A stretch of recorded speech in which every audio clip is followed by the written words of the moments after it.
Former President Trump had held a rally last night in Ohio, targeted at a congressman, a Republican congressman who voted to impeach him. And he, of course, kept pushing last night again the big lie that the 2020 election was rigged.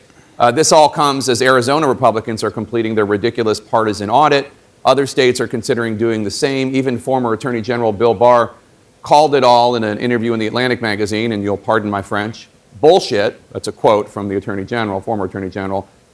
Do these repeated lies about the election, the whitewashing of what happened January 6th, do you think it undermines American democracy? And if so, do you think that more of your Republican colleagues need to speak out? Well, I do think it's important for each person to speak the truth and to make clear that the big lie is exactly that. I can tell you that it is surely being used around the world to minimize the support for democracy. I mean, there is a battle going on in the world right now between the autocratic nations like China and Russia and nations that believe in democracy. And if the autocratic nations can point to the United States, which is the birthplace really of this modern democracy, and can say, look, they can't even run an election there that's not fraudulent. How can you possibly run it in your country? That obviously is having an impact on the cause of democracy and freedom around the world.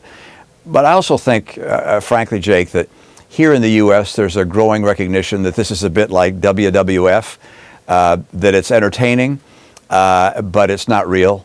And I know people want to say, yeah, they believe in the big lie in some cases, but I think people recognize that it's a lot of show and bombast, but it's going nowhere. The election is over. It was fair. Look, the president was crying foul on election night, and actually before election night. And the question is, what were his sources of information? Where did he hear that the election had been fraudulently carried out? Did he hear it from the Justice Department? No. Did he hear it from the intelligence community? No. So where did he hear it from? The MyPillow guy? Rudy Giuliani? Yep. What were their sources of information? I mean, it's pretty clear. The election was fair. It wasn't the outcome that the president wanted, but let's move on.